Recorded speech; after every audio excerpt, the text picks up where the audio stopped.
All right, so I'm here with Pete DeMar from Battery Research and Testing in Oswego, New York. Thanks, Pete, for joining us today. Appreciate it. My pleasure. We're going to delve into some technical stuff with you and Dan McMenamin probably in a few minutes. But being that this is the first time I met you, and maybe the first time a lot of these people watching has met you, do you mind if I ask you a few questions about you Go for and it. getting to know you? Yeah.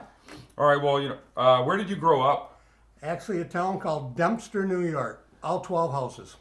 Really, where's that at? Is that Upstate near? New York. Okay. Yep. Like near Buffalo, near Canada. Nope, up above Syracuse, near Lake Ontario, near Oswego. It's way upstate New York. Okay. Yeah.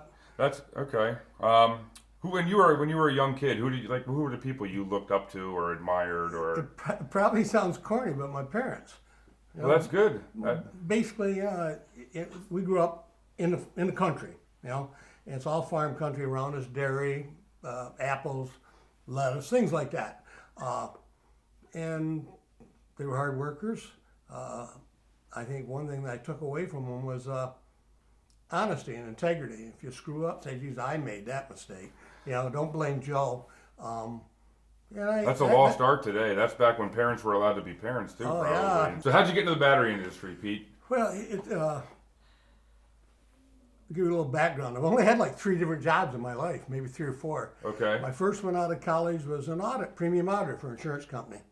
And this was back in the 60s, and I really didn't like wearing a suit all the time and things like that. So I ended up just joining the Army. That was when Vietnam was going on. Oh wow. Yeah, I wanted to be a helicopter pilot. Thanks for your service. Yeah, that lasted until it turned out I was partially colorblind. So Oh. I got to go to Vietnam as a ground pounder. Survived it, came back, bummed around, did different jobs, all sorts of things. My favorite job ever, I used to work the open iron as a steel painter with iron workers. But yeah, And this is all in New York, where you grew up, that yeah, area. New York and around, yep. All Yeah. right. And then I got in material handling. Then I got into stationary batteries as a salesman. Oh wow. And from that, I saw that there was the company I was with, J&M Schaefer, which used to be the C&D rep for upstate New York, like the central part of the state. Their stationary sales specialists had left, and I was like, nobody wanted to do stationary batteries. The money was in motor power because of all the canning and food processing upstate A lot New of York. forklifts. And yeah, like 1,000 to 1 maybe ratio or more Really? than that. Okay. And so I took it over, and I've always been sort of curious about why the thing do this. And the more I learned about stationary batteries, the more I realized I didn't really know much. Okay. And then I also realized my competitors. They didn't know They, anything. they didn't know. No, I know they were good people, but they didn't. There was a lot more to it, and then I was a lot of people just taking orders. So I started digging into it, and thank God, the integrity part comes back. I had 2 utilities that I worked with that were in the area. One was Niagara Mohawk, one was New York State Electric Gas. They were headquartered in central New York. Mm-hmm. And I remember I had to handle them because I was a stationary guy. Well, and C&D probably didn't like it, but I found there was some issues at that time with certain batteries. And I said, well, geez, you might want to look at this Exciter. It was Gould back then, not before GMB. And so I developed, just based on trying to help you, say, man, you've given me money. Right. I want to help you just don't buy this particular product. I want the rest of your business, of course. And that helped me just start getting more and more parts of the business. And then luck again came into play. Remember when it used to be, if you were going to have a phone system or in your factory, you went to your local phone company or you put a couple tin cans together because you couldn't buy them anywhere else. Right. When the FCC or whoever it was that said, you know what, you want to form a company and sell phone systems, you can do that. But you couldn't back then. And in upstate New York, it was a New York Telephone. If you want a phone system anywhere where we were, you bought it from there. Then along come these other companies, and the people were engineers that knew the telephone equipment. They didn't know crap about power. Okay. And I started educating them, helping them out. And again, knock on wood, it was luck that I was in the right place at the right time, and I tried to help those people. And I started making a lot of money as a salesman. I was a straight commission salesman, which is my favorite because if you're hungry, you work a little harder. You probably make a fair amount of money. Yeah, I did. And at that same time, I saw a need, and J&M Schaefer had service people, a lot of service people, And they did stationary battery service, but not really specialized in it. They mostly were motive power batteries and chargers. They had a warehouse where they sold SLI batteries, but the main thing was motive power and stationary. What's SLI? I don't. Starting light ignition. I'm sorry. Okay. They for a couple of manufacturers, they stocked. They had a good sized warehouse batteries, and they supplied them for government contracts and stuff, or not necessarily government, but contracts like that. I didn't get into that at all, and I tried to convince them to buy this automatic test equipment. And it happened. I don't want to put a plug in for Albert, but it was Albert test equipment. I said, yeah, we ought to buy some of this and expand the service and stationary. You already got lift truck batteries, spare ones that they rent that could be used as temp backup. You can get chargers.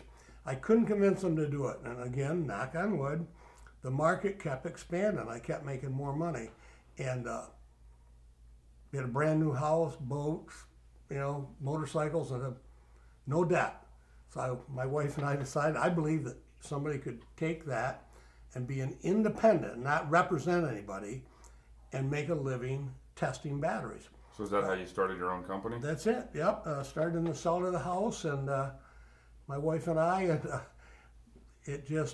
we started just to work in upstate New York for Niagara-Mohawk, New York State Electric and Gas, and RG&E, just in that swath. Had no bigger ambitions than that. Right now, we've been in all 50 states, every country in the world where there's an air base, and most Marine bases. And when we set out, we said we would never represent a battery manufacturer, because no matter how ethical anybody in the world is, you can all be tempted. Oh, yeah. And it's damn tempting if Jesus. All I got to do is turn that knob a little bit. And, I got to tell you, probably 99% of the people out there don't understand how load tests are run. So you could cheat anybody you wanted. So I said, you know what? We won't, and we still haven't today, 20-some years later.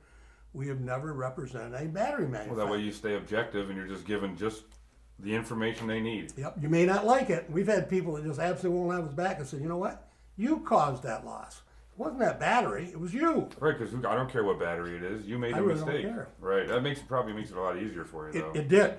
And again, we got lucky, and then some people from the South, down to South Carolina Electric and Gas years ago, heard about what we were doing, actually called, can you really do that? And we did, and it started out with a couple of battery trailers we built because we had to go into power plants and substations, and most of the time, if you're not in outage, you got to back it up. So we started out. I took one of those type of dump trailers that you drive bulldozers on, right. Made it into a battery trailer we could carry a few thousand pounds. So you travel to customer locations and do take it in, and we got up to where we used to have our own tractor trailers. We put battery systems in them. We don't own our own tractor trailers anymore, but we have I think maybe 3,000 amp hour more than that, probably 4,000 amp hour at 120 volts. We can go into power plants and back up. Then we obviously got smaller ones and stuff like that, and we've sent them all over that's a lie. The farthest we've sent them is out to Utah, but we've been all up and down the East Coast. That's far enough. Yep, if people have an emergency, they can call us.